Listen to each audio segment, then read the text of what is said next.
Hi guys, my name is Bharat and welcome to Foundation Class 10th course. तो इस foundation के course में हम आपको वीडियो लेक्चर्स प्रोवाइड करवा रहे हैं। वीडियो लेक्चर्स जो कि YouTube और हमारी ऐप टेस्ट प्रेप दोनों पर अवेलेबल हैं। साथ ही साथ आपको जितने भी daily practice paper, mock test वगैरह हम लोग दे सकते हैं, वो आपको फ्री ऑफ कॉस्ट दिए जा रहे हैं। और ये प्रैक्टिस पेपर वगैरह क्योंकि YouTube पर ये अवेलेबल नहीं हो सकते, इसलिए ये हमारी ऐप टेस्ट प्रेप पर अवेलेबल हैं। तो वहाँ से जाके आप फ्री ऑफ कॉस्ट उसको एक्सेस कर सकते हैं। चाहे आप CBSE बोर्ड से हैं, UP बोर्ड से हैं, MP बोर्ड से हैं या किसी भी और बोर्ड से हैं, ये फाउंडेशन कोर्स आपके लिए बना है। तो इस फाउंडेशन कोर्स में हम लोग बिल्कुल बेसिक, बिल्कुल ज़ीरो लेवल से चीज़ें स्टार्ट करेंगे और जितने भी डेली लाइफ के एग्जाम्पल्स ले सकते हैं उनके साथ चीज़ों को समझने की कोशिश करेंगे। तो चलिए स्टार्ट करते हैं यहाँ पर वीडियो को। चैप्टर का नाम है केमिकल रिएक्शंस एंड इक्वेशंस और मुझे लगता है कि इसकी शुरुआत करने के लिए आपको पता होना चाहिए कि भाई फिजिकल चेंजेस और केमिकल चेंजेस जो कि हम लोग पढ़ते हुए आ रहे हैं क्लास 8th से, तो फिजिकल एंड केमिकल चेंजेस में क्या डिफरेंस होते हैं और क्यों कुछ चेंजेस फिजिकल होते हैं और क्यों कुछ चेंजेस केमिकल होते हैं। तो देखते हैं, यहाँ पर एग्जाम्पल लेंगे एक फिजिकल चेंज का। आपके पास एक ब्लॉक ऑफ आइस है, एक आइस का ऐसे टुकड़ा, आइस का क्यूब जो है वो आपने उठाया। तो यहाँ पर ये आइस का क्यूब उठाया और आपने इस आइस के क्यूब को हीट दी। जब आपने इस आइस क्यूब को हीट दी तो होगा क्या भाई, आइस क्यूब है, आइस जब हीट होती है तो वो कन्वर्ट हो जाती है किस में, वाटर के अंदर। तो यहाँ पर वो आइस जो है वाटर के अंदर कन्वर्ट हो गई, आइस से बन गया वाटर। इस प्रोसेस को क्या कहते हैं? इस प्रोसेस का नाम देते हैं भाई मेल्टिंग। वेल नोन प्रोसेस है, बहुत पढ़ा हुआ है, छोटी क्लासेस से ही इसके बारे में पढ़ा हुआ है।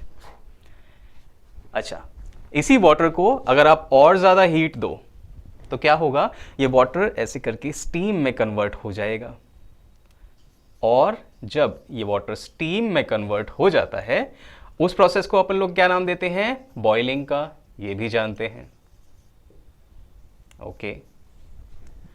और ऐसा नहीं है कि आइस से डायरेक्ट स्टीम में कन्वर्जन नहीं हो सकता, आइस को अगर हीट दें तो डायरेक्ट स्टीम में भी कन्वर्जन हो सकता है। उस प्रोसेस को हम लोग नाम देते हैं क्या, सब्लिमेशन का। अच्छा जी, तो ये तीन प्रोसेसेस, मेल्टिंग, बॉइलिंग और सब्लिमेशन, ये तीनों प्रोसेस को हम लोग नाम देते हैं या फिर कहते हैं इनके बारे में कि ये फिजिकल चेंजेस हैं, फिजिकल प्रोसेस हैं। क्यों? ध्यान देने वाली बात ये है कि जब वाटर आइस था या फिर आइस की फॉर्म में था, यहाँ पर जो पार्टिकल्स थे वो एक दूसरे को बहुत ही ज़्यादा अट्रैक्शन से जकड़ के रखे हुए थे, हिलने ही नहीं दे रहे थे, कहीं पर जाने ही नहीं दे रहे थे। तो वाटर के जो पार्टिकल होते हैं कुछ इस टाइप के दिखते हैं। बीच में होता है एक ऑक्सीजन का एटम और दोनों तरफ हाइड्रोजन के एटम कुछ इस टाइप से दिखते हैं। अब एटम क्या होता है, पढ़ा हुआ है, smallest indivisible particle of matter. Matter का उतना छोटा पार्टिकल जिसके दोबारा और ज़्यादा टुकड़े नहीं कर सकते हैं, वो एटम। हाइड्रोजन के 2 एटम और बीच में ऑक्सीजन का 1 एटम। तो ये होता है वाटर का मॉलिक्यूल। ये वाला जो मॉलिक्यूल या फिर ये वाला जो पार्टिकल है, इस फॉर्म में जब आइस की फॉर्म में है वाटर, तो एकदम से पार्टिकल ने दूसरे को इतनी ज़्यादा अट्रैक्शन से जकड़ के रखा हुआ है कि भाई हिलने ही नहीं दे रहा। जब वो हिलने ही नहीं दे रहा तो पार्टिकल यहाँ वहाँ कहीं जा ही नहीं पाएगा। और जब ऐसा होगा तो वो सॉलिड फॉर्म में मिलेगा, आइस की फॉर्म में मिलेगा।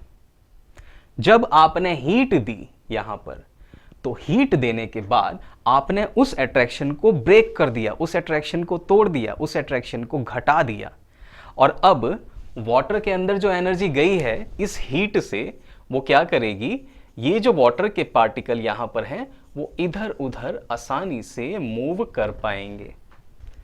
Continuous random movement. और ये जो मूवमेंट होती है ना वाटर में और स्टीम में भी इसी टाइप की मूवमेंट होती है। अगर आपको याद है, नहीं याद है तो फिर दिला देते हैं याद, इसका नाम होता है ब्राउनियन मोशन। ओके, ये क्लास 9th में था।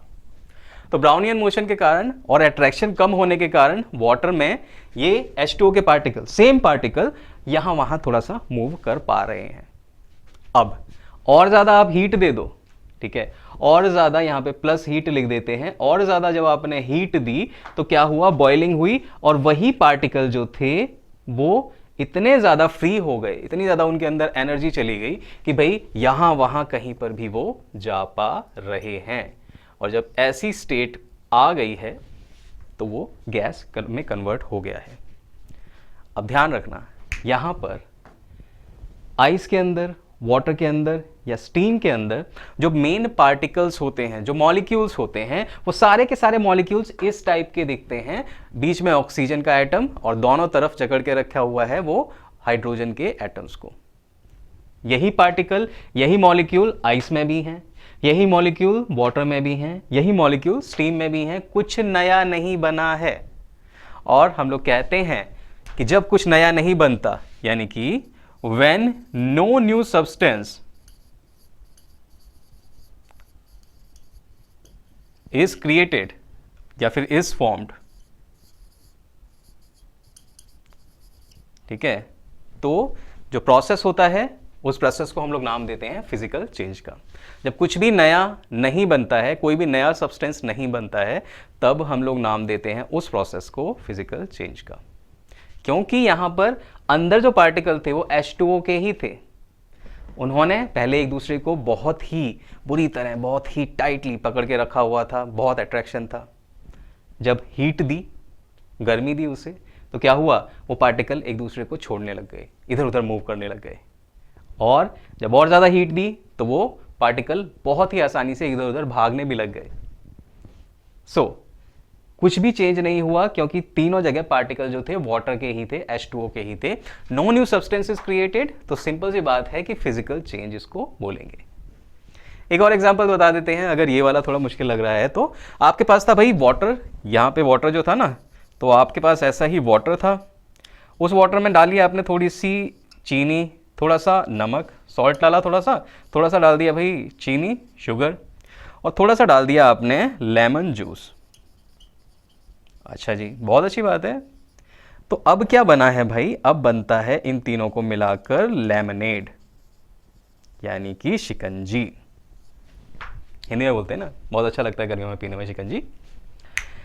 तो ये लेमनेड बना है, इस बनने का जो प्रोसेस है, इस मिक्सिंग का जो प्रोसेस है, हमें लगता तो है भाई कि कुछ नया बना है, क्योंकि यार चीनी खा लो, नमक खा लो, पानी पी लो, वो मज़ा नहीं आएगा। इन तीनों चीज़ों को, चारों चीज़ों को अलग से कंज्यूम करके, अलग से खा के मज़ा नहीं आएगा, जो कि लेमनेड को पीने में आता है। अच्छा जी, हमें लगता है कुछ नया बना है, पर एक्चुअल में वहाँ पर कुछ नया नहीं बना है। कैसे नहीं बना है? अगर आप प्रॉपर्टीज़ देखोगे, इसके गुण देखोगे, तो पता चलेगा कि यार लेमनेड में सारे के सारे गुण, सारी की सारी प्रॉपर्टी तो उन्हीं चीज़ों की हैं जिनसे मिलकर वो बना है। तो वाटर, जो लेमनेड है वो वाटर है, वाटर की तरह है, राइट, रूम टेम्परेचर पर लिक्विड है, पी सकते हैं वाटर की तरह, ठीक है जी। सॉल्ट की तरह थोड़ा सा सॉल्टी होता है ये, बिल्कुल होता है, नमकीन होता है ये। शुगर की तरह मीठा होता है लेमनेड, होगा जी। और क्या लेमन जूस की तरह सावर या खट्टा होता है लेमनेड? बिल्कुल होता है। तो क्योंकि सारी की सारी प्रॉपर्टी लेमनेड की वही है जो कि उसके बनाने वाली चीज़ें, उसके जो कंस्टिट्यूएंट बोलते हैं, उसको जो बनाने वाले सब्सटेंसेस जो हैं उससे मिलती हैं, इसलिए कुछ नया यहाँ पर नहीं बना है। अगर कुछ नया बनता तो यार उसकी प्रॉपर्टीज़ भी तो नई होती ना, राइट। तो यहाँ पर कोई नई प्रॉपर्टी नहीं दिखा रहा है, कुछ नया बना ही नहीं है। तो जब कोई भी न्यू सब्सटेंस नहीं बनता है, no new substance is formed, तो हम लोग कहते हैं कि भाई चेंज जो है फिजिकल है। दूसरी तरफ चेंज केमिकल भी हो सकता है। केमिकल चेंज का एग्जांपल देते हैं। सबसे पहले इसकी डेफिनेशन देख लेते हैं। तो यहां पर क्या डेफिनेशन थी कि no new substance is formed, और यहां पर क्या है, व्हेन केमिकल्स, और कौन से केमिकल्स, क्या नाम है उन केमिकल्स का, reactants, react to form new chemicals. और ये बनने वाले जो न्यू केमिकल्स हैं इनका क्या नाम है भाई, products the change is chemical. तो भाई जब कुछ रिएक्टेंट होते हैं जिनका कि नाम दे देते हैं रिएक्टेंट्स, वो मिलकर या रिएक्ट करके रिएक्शन के बाद नए केमिकल्स बना रहे हैं और इन नए केमिकल्स बनने वाले नए केमिकल्स का नाम है प्रोडक्ट। तो जब ऐसा होता है भाई तो चेंज जो है केमिकल चेंज कहते हैं। एग्जाम्पल देखें इसका, ज़रूरी है। आपके पास थी भाई हाइड्रोजन गैस। हाइड्रोजन जो है एक बहुत ही अच्छा फ्यूल है। रॉकेट्स में पहले हाइड्रोजन ही यूज़ होती थी।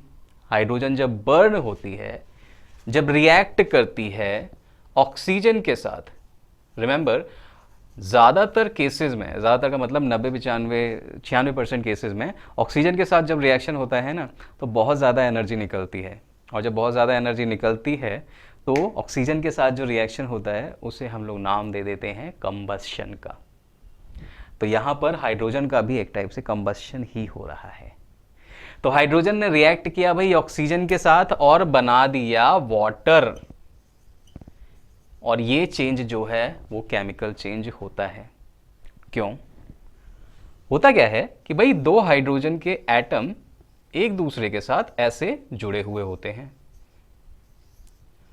अब जब दो हाइड्रोजन के एटम्स जुड़े हुए हैं तो कई बार इसे H2 भी लिख देते हैं और कई बार इसे नाम दे देते हैं भाई डाई हाइड्रोजन का। डाई का मतलब टू, हाइड्रोजन, दो हाइड्रोजन के एटम्स जुड़े हुए हैं तो डाई हाइड्रोजन। ऐसे ही दो ऑक्सीजन के एटम्स भी जुड़े होते हैं आपस में, और जब दो ऑक्सीजन के एटम्स जुड़े होते हैं तो कई बार उसे नाम दे देते हैं O2 या फिर डाई ऑक्सीजन का। अच्छा, जब ये दोनों मिलते हैं तो ये बनाते हैं एक नए टाइप का मॉलिक्यूल, जिसमें कि ऑक्सीजन एक बॉन्ड बनाने का या फिर नए टाइप के बॉन्ड बनाने का काम कर रहा है हाइड्रोजन के साथ, और दो हाइड्रोजन एटम्स को वो जकड़ लेता है। पहले तो दो ऑक्सीजन के एटम्स जुड़े हुए थे, दो हाइड्रोजन के एटम्स आपस में जुड़े हुए थे, तो डाई ऑक्सीजन डाई हाइड्रोजन था। अब क्या हुआ? जब दोनों ने रिएक्शन करा, कंबशन हुआ, बर्न होकर हाइड्रोजन ने नए टाइप का सब्सटेंस बना दिया। तो यहाँ पर नए टाइप का सब्सटेंस ऐसे दिखेगा जिसमें ऑक्सीजन बीच में और दोनों तरफ हाइड्रोजन के एटम्स वहाँ पर यहाँ पर साइडों में लेकर जोड़कर ऑक्सीजन चल रहा है। अब नया टाइप का मॉलिक्यूल यहाँ पर बन गया है। नए टाइप का मॉलिक्यूल बना है, केमिकल चेंज होगा। अच्छा, अब नए टाइप का मॉलिक्यूल बना है तो यार प्रॉपर्टी भी तो नए टाइप की होनी चाहिए या नहीं होनी चाहिए? तो चलो प्रॉपर्टीज देख लेते हैं यहाँ पर, डाई हाइड्रोजन की, डाई ऑक्सीजन की और वाटर की। प्रॉपर्टीज चेक करके देखें कि क्या ये प्रॉपर्टीज नई हैं। H2O लिखते हैं क्योंकि दो हाइड्रोजन एक ऑक्सीजन के साथ अटैच्ड हैं मॉलिक्यूल की फॉर्म में, इसलिए H2O। तो भाई प्रॉपर्टीज चेक कर रहे थे, प्रॉपर्टीज से चेक करके देख लेते हैं अगर इसकी प्रॉपर्टी जिन चीज़ों से मिलकर ये बना हुआ है उससे अलग हैं, नई टाइप की प्रॉपर्टीज ये शो कर रहा है, तो फिर न्यू सब्सटेंस है।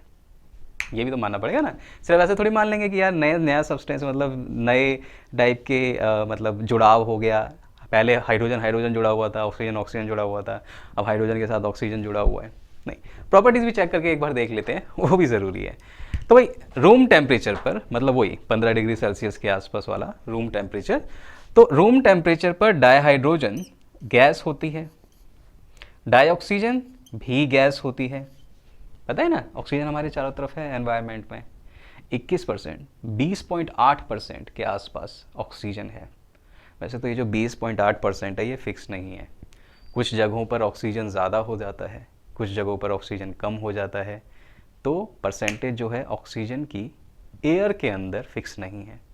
अगर आप एक घने जंगल में दोपहर में जाओगे तो रेस्पिरेशन मतलब वहाँ पर फोटोसिंथेसिस हो रहा होगा, ऑक्सीजन निकाल रहे होंगे पेड़ पौधे, तो वहाँ पर बहुत ज़्यादा आपको ऑक्सीजन मिलेगी। दूसरी तरफ अगर कहीं आप डेजर्ट में चले जाओ तो वहाँ पर पेड़ पौधे होंगे ही नहीं, वहाँ पर ऑक्सीजन कम मिलेगी।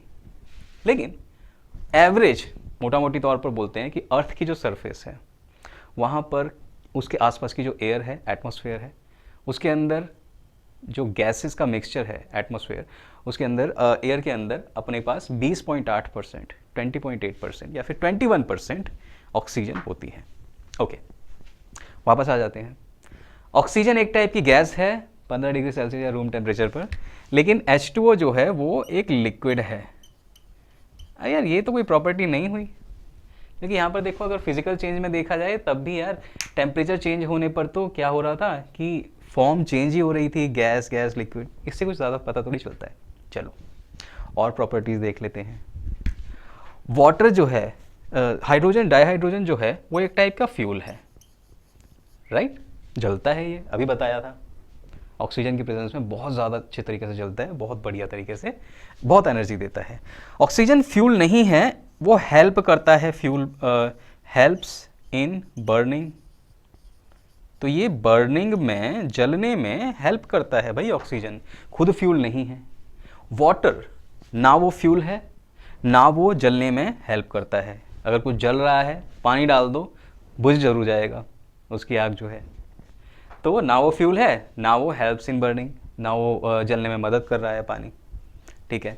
वाटर को हम लोग ड्रिंक कर सकते हैं, राइट? ऑक्सीजन और हाइड्रोजन को नहीं कर सकते, नए टाइप की प्रॉपर्टी। इसके अलावा वाटर को ड्रिंक करने के साथ साथ उससे नहा सकते हैं, बिल्कुल। ऑक्सीजन हाइड्रोजन से नहा सकते हो? नहीं नहा सकते। वाटर को क्या कहते हैं, क्लोथ्स वगैरह वॉश करने के लिए, क्या कहते हैं, क्लीनिंग वगैरह के पर्पस के लिए यूज़ कर सकते हो, ऑक्सीजन हाइड्रोजन को नहीं करते हैं। तो इससे पता चलता है कि यार ये जो हाइड्रोजन H2O जो बनाया है हाइड्रोजन ऑक्सीजन ने मिलके, उसकी जो प्रॉपर्टी हैं बिल्कुल नए टाइप की हैं, नया न्यू सब्सटेंस यहाँ पर बन रहा है।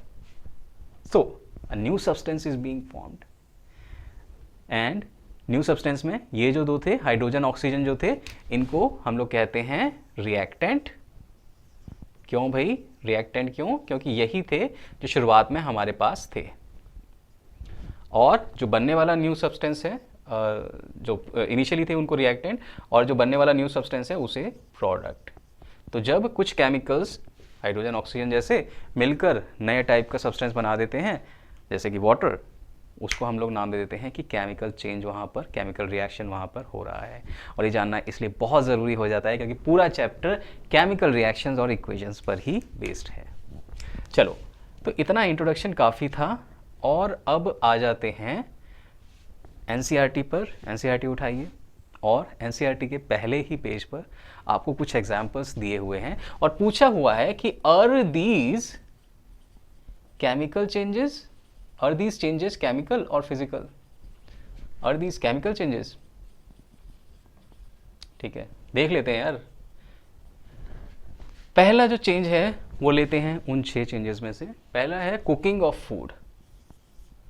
जब फूड कुक होता है तो क्या वो चेंज केमिकल होता है या फिर फिजिकल होता है? देखो, जब हम लोग कुछ भी खाना खाएं, चाहे वो सीरियल हो, मीट हो, एग हो, फिश हो, कुछ भी हो, उस फूड के अंदर, उस रॉ फूड के अंदर हमें 3 मेन चीज़ें होती हैं। क्या? प्रोटीन, कार्बोहाइड्रेट और फैट्स। अब ये प्रोटीन, कार्बोहाइड्रेट, फैट्स जो हैं, ये एक दूसरे के साथ गुथे हुए हैं, आपस में गुथे हुए हैं, ठीक है। बहुत बड़े बड़े मॉलिक्यूल्स बनाकर रखे हुए हैं। जैसे कि कार्बोहाइड्रेट इस टाइप का बहुत बड़ा मॉलिक्यूल बनाकर रखेगा, प्रोटीन इस टाइप के अलग टाइप के मॉलिक्यूल बनाकर रखेगा। अब इस फॉर्म में तो हम लोग यार, बॉडी हमारी डाइजेस्ट ही नहीं कर सकती। तो क्या करते हैं हम, इन बड़ी बड़ी चेन्स को तोड़ने के लिए ना, यहाँ यहाँ यहाँ ब्रेक करने के लिए इन चेन्स को हम लोग क्या करते हैं, उस रॉ फूड को हीट कर देते हैं और बना देते हैं कुक्ड फूड। कई बार हीट कर देते हैं, कई बार कुकिंग के लिए स्टीमिंग कर देते हैं, ठीक है। कई बार सॉल्ट में रख देते हैं फूड को, तो वो भी एक तरीका है खाने को पकाने का। मीट को पकाते हैं उससे ज़्यादातर, ठीक है। क्यूरिंग कहते हैं उस प्रोसेस को। तो क्यूरिंग प्रोसेस क्या होता है भाई, जब हम सॉल्ट वगैरह का यूज़ करके मीट को पकाते हैं तो उसे क्यूरिंग कहते हैं, नया टाइप का है। ऐसे ही कुकिंग में एक स्टीमिंग भी होता है प्रोसेस, जिसमें स्टीम के थ्रू फूड को पकाते हैं। तो भाई जब रॉ फूड कुक्ड फूड में कन्वर्ट हो जाता है ना, तो वो जो 3 चीज़ें मेन मैंने बताई थी, याद होगी क्या? कार्बोहाइड्रेट, प्रोटीन और फैट्स, यही 3 चीज़ें अब छोटी हो गई हैं, टूट के उस फॉर्म में आ गई हैं कि हमारी बॉडी उनको डाइजेस्ट कर सके इजीली। अब क्योंकि इसकी फॉर्म चेंज हुई है, न्यू सब्सटेंस वहाँ पर फॉर्म हुआ है, इस फॉर्म में आ गया है कार्बोहाइड्रेट, फैट, प्रोटीन, कि हमारी बॉडी उसको इजीली डाइजेस्ट कर पाए, इसीलिए बनने वाले न्यू सब्सटेंस की वजह से हम लोग कहते हैं कि cooking food is a chemical reaction. अच्छा, सेकंड वाला एग्जाम्पल ले लेते हैं, डाइजेशन ऑफ फूड। तो क्या डाइजेशन ऑफ फूड या फिर डाइजेशन एक केमिकल चेंज है? बिल्कुल है। होता क्या है डाइजेशन में कि भाई हमारी बॉडी के अंदर हैं बहुत सारे एंजाइम्स, जो कि ज़्यादातर होते हैं एक टाइप के प्रोटीन्स ही, अलग अलग टाइप के प्रोटीन्स ही। तो वो प्रोटीन क्या करते हैं, कार्बोहाइड्रेट्स पे एक्ट करेंगे, तो कार्बोहाइड्रेट पे एक्ट करके ग्लूकोज बना देगा। उस एंजाइम को हम लोग नाम दे देते हैं एमाइलेज। इसके बारे में आपको टेंशन लेने की ज़रूरत नहीं है, क्योंकि ये सारे जो एंजाइम्स वगैरह है ना, आप आगे जाकर डाइजेशन वाले चैप्टर में हम लोग पूरा डिस्कस करेंगे उसे अलग से। तो एमाइलेज एंजाइम आया, उसने कार्बोहाइड्रेट को और छोटा तोड़ दिया, ग्लूकोज बना दिया, नई फॉर्म बना दी उसकी। ऐसे ही प्रोटीन्स पे प्रोटीएज एक एंजाइम आया, उस प्रोटीएज ने प्रोटीन्स को तोड़ा और अमीनो एसिड बना दिया, न्यू सब्सटेंस। ऐसे ही एक और एंजाइम था भाई लाइपेज, उस लाइपेज ने फैट्स को तोड़ के ग्लिसराइड्स यहां पर बना दिए, और जब ये सब बना, न्यू सब्सटेंसेस बने, तो एक केमिकल चेंज हुआ। और ये केमिकल चेंजेस, ये डाइजेशन किसकी हेल्प से होता है? बहुत सारे अलग अलग हमारे पास हमारी बॉडी के अंदर एंजाइम्स होते हैं, उनकी वजह से। चलिए जी, डाइजेशन भी एक केमिकल चेंज हो गया। इसके अलावा एक और केमिकल चेंज होता है जिसको ही कहते हैं रेस्पिरेशन। अब रेस्पिरेशन क्या बोला है भाई? रेस्पिरेशन में क्या होता है कि आपने डाइजेशन के बाद इसको पचा तो इसको कार्बोहाइड्रेट को ग्लूकोज में कन्वर्ट तो कर दिया है, पर अभी क्या है कि ग्लूकोज जो कि एक्चुअल में होता है C6H12O6, उसे हम लोगों को जलाना है बॉडी के अंदर। तो जलाने के लिए क्या करते हैं? मैंने बताया था ऑक्सीजन के साथ रिएक्शन। तो ऑक्सीजन हम लोग क्या करते हैं? इनहेल करते हैं। आपको लगता होगा कि यार रेस्पिरेशन का मतलब तो है सांस अंदर सांस बाहर, नहीं, ये इनहेल एक्सहेल है। रेस्पिरेशन का मतलब है कि आपने आसपास के एनवायरनमेंट से एयर फेफड़ों में ली, लंग्स में ली, और उस एयर के अंदर जो 21% के आसपास, 21% के आसपास ऑक्सीजन है, वो ऑक्सीजन जाकर ग्लूकोज के साथ रिएक्शन करेगी और बनाएगी क्या? Carbon dioxide.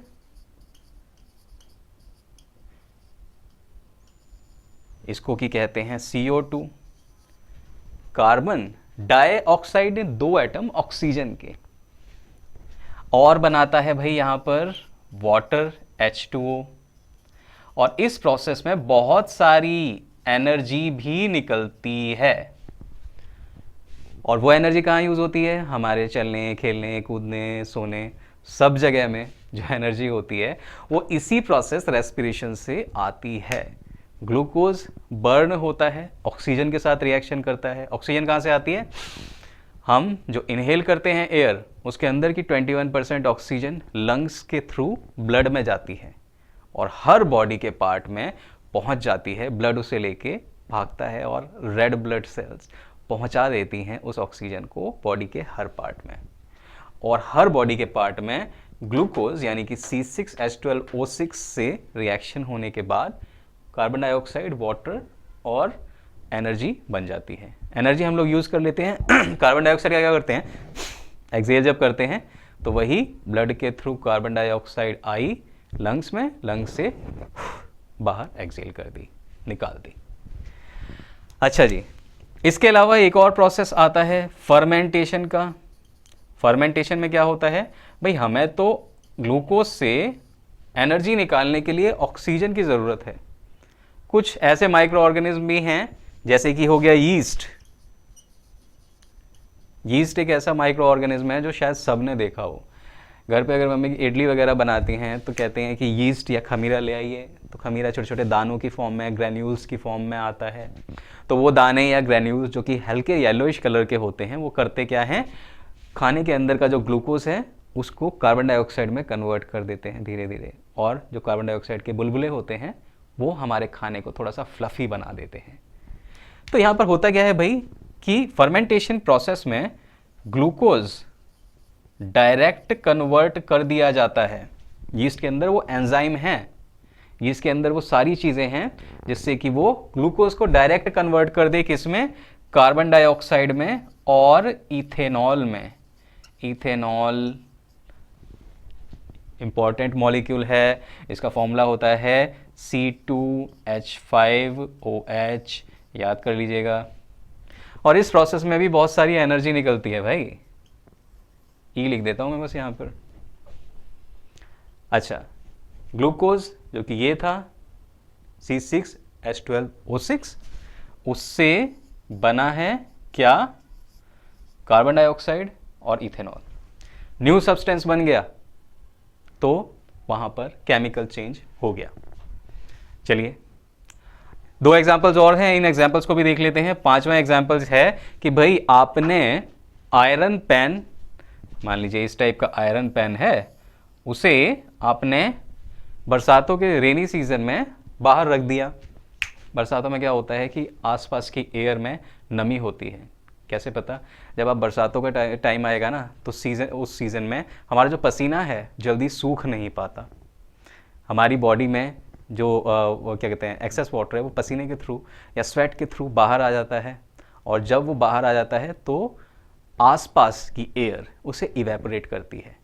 अगर आसपास की एयर के अंदर ऑलरेडी वाटर ज़्यादा है तो वो इवेपोरेट नहीं कर पाती है अच्छे से। इसीलिए रेनी सीजन्स में पसीना जो है वो जल्दी नहीं सूखता है, स्वेट जो है जल्दी नहीं सूखता है। इसलिए बोलते हैं कि कॉटन के क्लोथ्स पहनो। कॉटन जल्दी से पसीने को एब्जॉर्ब करता है और उस इवेपोरेशन में हेल्प करता है, जिससे कि हमें थोड़ा ठंडक मिलती है, ठंडी लगती है। तो होता क्या है भाई, आपने इस तवे को ऐसे रख दिया रेनी सीजन में, जबकि आसपास मॉइस्चर बहुत ज़्यादा है। तो भाई इस तवे का, आयरन पैन का क्या होता है कि इस तवे के चारों तरफ इस टाइप से रस्ट की लेयर जम जाती है, और ये जो रस्ट होता है ये एक न्यू सब्सटेंस होता है। इसके बारे में आगे बात करेंगे, ये रिएक्शन हम लोग देखेंगे इसी चैप्टर में आगे जाकर। तो रस्ट एक टाइप का न्यू सब्सटेंस है। जब वो फॉर्म होता है तो new substance, whenever it is formed, change is a chemical change, process is a chemical process. अच्छा जी, एक और यहाँ पर एग्जाम्पल दिया हुआ है कि आपने दूध लिया और दूध का ये वाला जो बर्तन है उसे आपने ऐसे ही छोड़ दिया गर्मियों के टाइम में, समर सीजन में, तब जो चेंज होता है, यानी कि बात कर रहा है दूध के फटने की। तो जब दूध फट जाता है तो क्या वो प्रोसेस, क्या वो चेंज केमिकल चेंज है या नहीं है? यस, वो एक केमिकल चेंज होता है।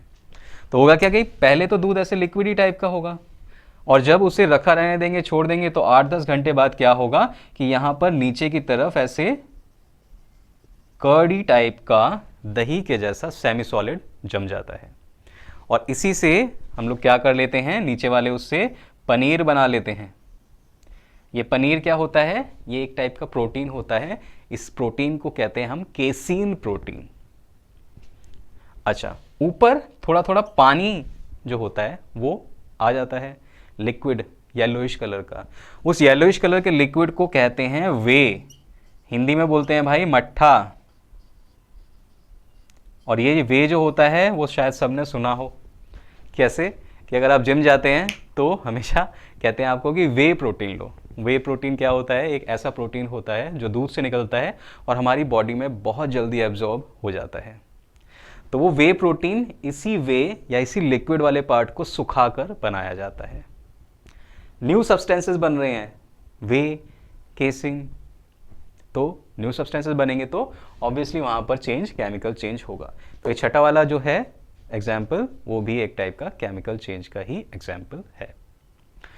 चलिए अब आगे बढ़ते हैं और देखते हैं कि ये सारे केमिकल चेंज जब हो रहे होते हैं तो क्या कुछ ऐसा तरीका है कि इतना डीप में ना जाकर हम लोग देख कर बता सकें, ऑब्जर्व करके बता सकें कि क्या वहाँ पर केमिकल चेंज हो रहा है या फिजिकल चेंज ही है। तो उसको देखते हैं, एक बार बोर्ड रब करते हैं और आगे बढ़ते हैं।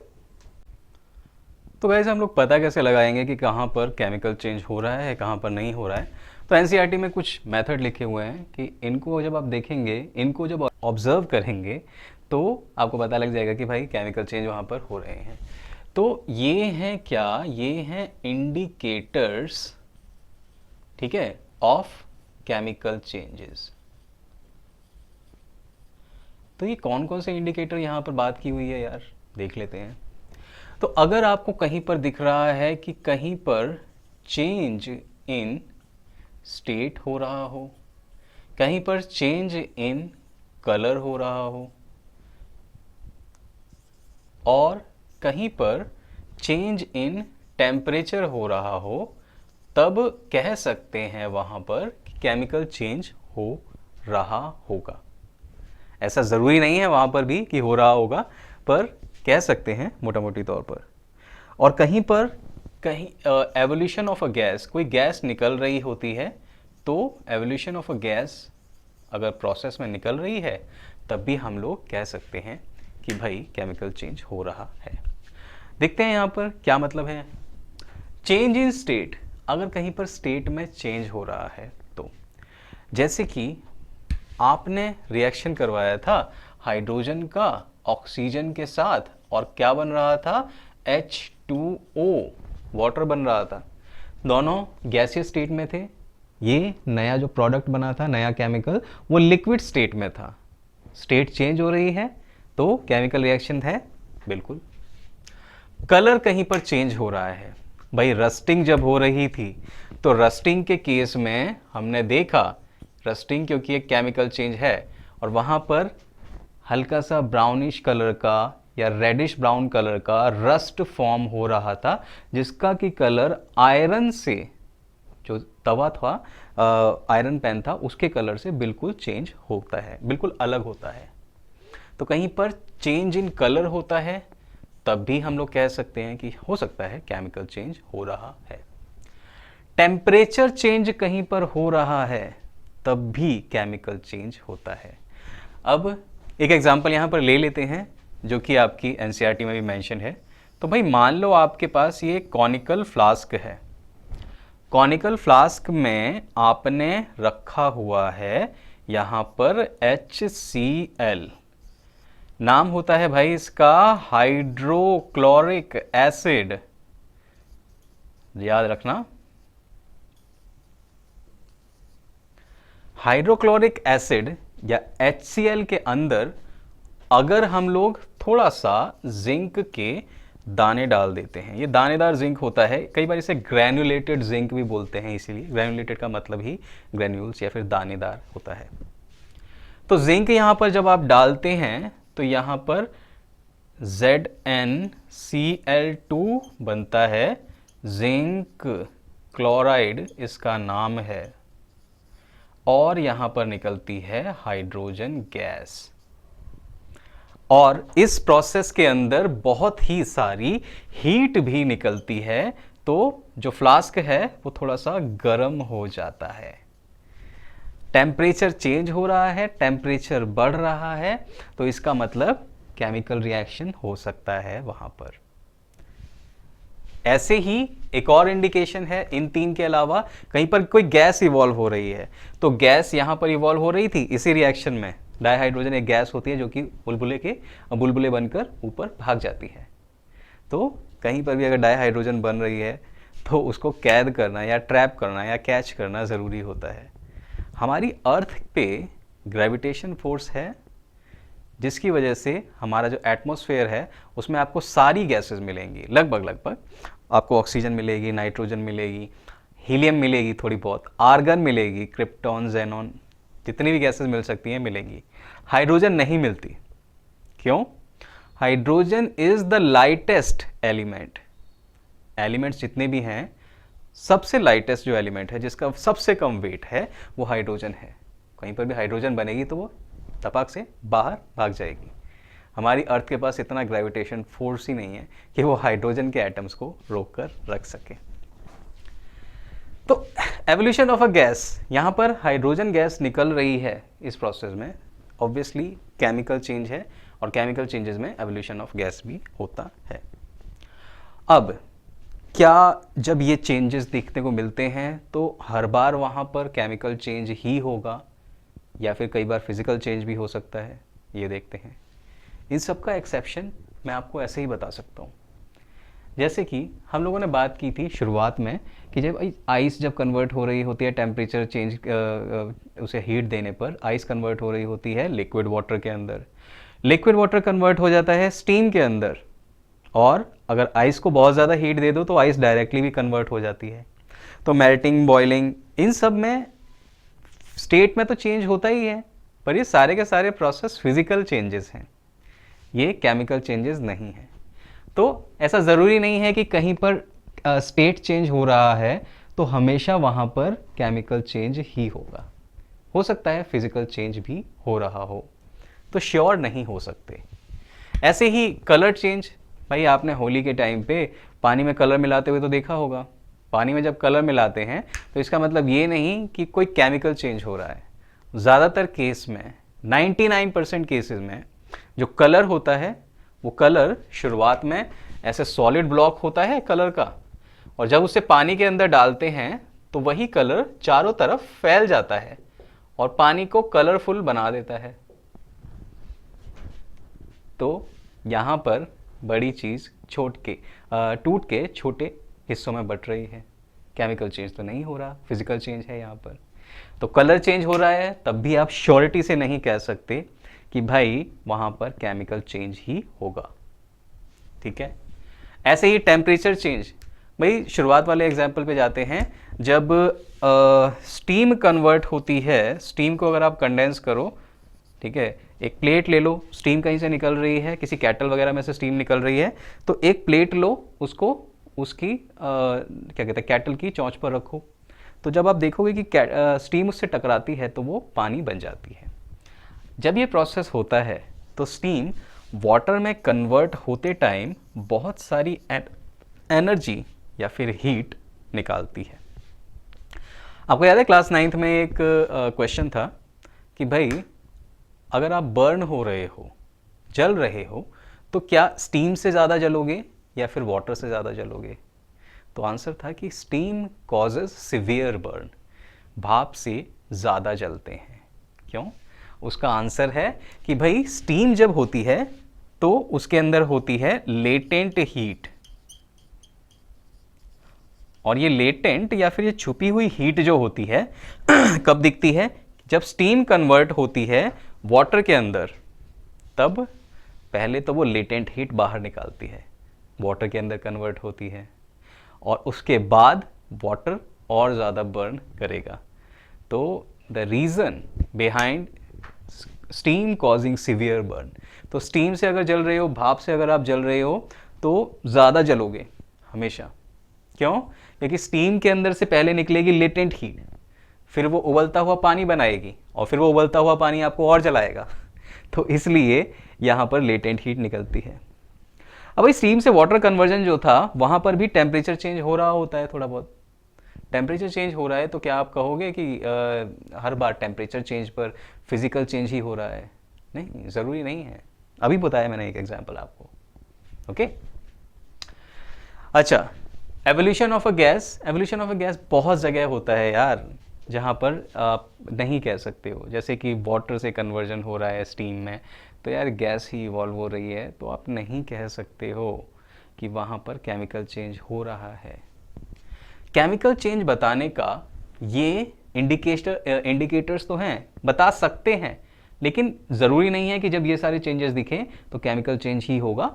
मोस्टली केसेस में आप एक चीज़ ध्यान रखिए, न्यू सब्सटेंस अगर बन गया, न्यू सब्सटेंस क्रिएट हो गया, ऐसा सब्सटेंस जिसकी की प्रॉपर्टीज़ बिल्कुल नई हैं, उन सब्सटेंसेस से मैच नहीं खाती हैं, उन सब्सटेंसेस से अलग हैं प्रॉपर्टीज़ जिनसे मिलकर वो न्यू सब्सटेंस बना है, तभी वहाँ पर केमिकल चेंज आप श्योरिटी के साथ 100% केसेस में कह सकते हैं कि हाँ, new substance is created, that is why this is a chemical change. तो ये 3-4 चेंजेस तो दिए हुए हैं एनसीईआरटी में, पर रिमेंबर इनके बेसिस पर हर बार आप नहीं कह सकते कि केमिकल चेंज ही हो रहा है, लेकिन इसके बेसिस पर आप हर बार बता सकते हो कि केमिकल चेंज ही हो रहा है वहाँ पर। अच्छा जी, अब आ जाते हैं, एक थोड़ा सा इंट्रोडक्शन दे देते हैं केमिकल इक्वेशंस का। अब केमिकल इक्वेशंस पर आ गए हैं, जो कि इस चैप्टर का इम्पॉर्टेंट हिस्सा है, इम्पॉर्टेंट पार्ट है।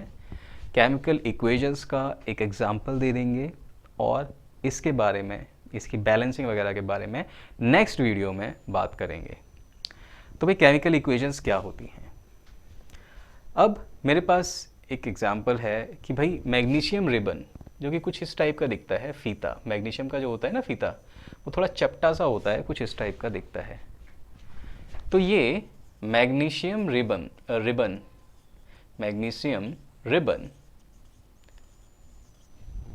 जब रिएक्शन करता है, बर्न्स विद ऑक्सीजन, बर्न्स लिख सकते हैं या फिर लिख सकते हैं reacts with oxygen to form magnesium oxide. तो भाई मैग्नीशियम जो है, उसका जो रिबन है, अगर आप इसको जलाओ ना, तो ये एक्सपेरिमेंट शायद सब लोगों के यहाँ स्कूल में करके दिखाते हैं, नहीं करके दिखाते हैं तो हम इसका चाहेंगे कि एक वीडियो कुछ एक्सपेरिमेंट्स का आपको डालें, उसमें ये वाला एक्सपेरिमेंट भी होगा। तो मैग्नीशियम रिबन जो होता है, इसको अगर एयर की प्रेजेंस में जलाओ तो ये ऐसे आंखें चौंधिया देने वाली वाइट लाइट के साथ जलता है और बहुत ज़्यादा एनर्जी देता है।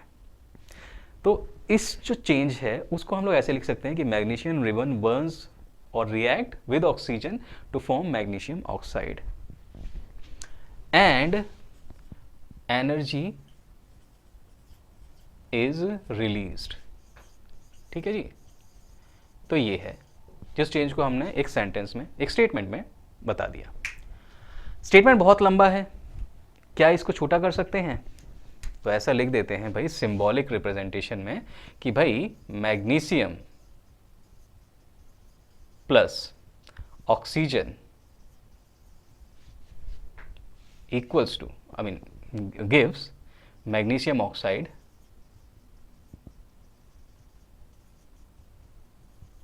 Plus energy. तो भाई मैग्नीशियम और ऑक्सीजन जब मिलते हैं, जुड़ते हैं, तो मैग्नीशियम ऑक्साइड बनाते हैं और एनर्जी वहाँ पर निकलती है। अच्छा जी, क्या और छोटा किया जा सकता है इसको? बिल्कुल, इनकी जगह इनके सिंबल लिख दो तो होगा क्या? Magnesium reacts with oxygen form magnesium oxide, magnesium oxide का सिंबल होता है MgO, और इस प्रोसेस में एनर्जी भी निकलती है।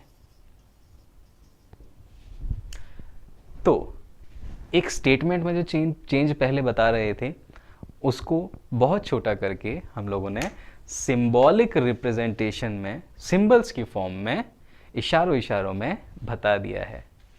तो जब किसी केमिकल चेंज का सिंबल्स की फॉर्म में हम रिप्रेजेंटेशन करते हैं, तो उसी रिप्रेजेंटेशन को, उसी सिंबल की भाषा को, उसी सिंबल की भाषा से उस केमिकल चेंज को लिखने को हम लोग नाम दे देते हैं केमिकल इक्वेशंस का। तो अगर कोई डेफिनेशन पूछता है तो आप बोलेंगे कि केमिकल इक्वेशन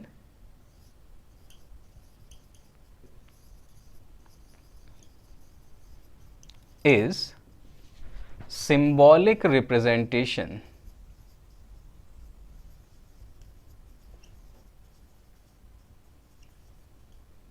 किस चीज का symbolic representation of a chemical change। ठीक है जी, तो केमिकल इक्वेशन क्या है? केमिकल इक्वेशन सिंबल की फॉर्म में रिप्रेजेंट करना किसी केमिकल रिएक्शन को, यही केमिकल इक्वेशन है। सो अभी इतना जानना इसके बारे में काफ़ी है, क्योंकि नेक्स्ट पूरा का पूरा वीडियो हम लोग केमिकल इक्वेशन को बैलेंस कैसे करते हैं और क्यों उसे बैलेंस करना ज़रूरी है, क्या मेथड यूज़ करते हैं उसके लिए, इन्हीं सब बातों पर पूरा का पूरा अगला लेक्चर जो है वो होगा। तो अभी इस लेक्चर के लिए इतना ही, मिलते हैं नेक्स्ट लेक्चर में और बात करते हैं केमिकल इक्वेशंस के बारे में। Bye bye, take care, see you in the next video. और इस चैप्टर के नोट्स आप ज़रूर टेस्ट प्रेप ऐप पर जाकर डाउनलोड कीजिए। Okay, bye bye, take care.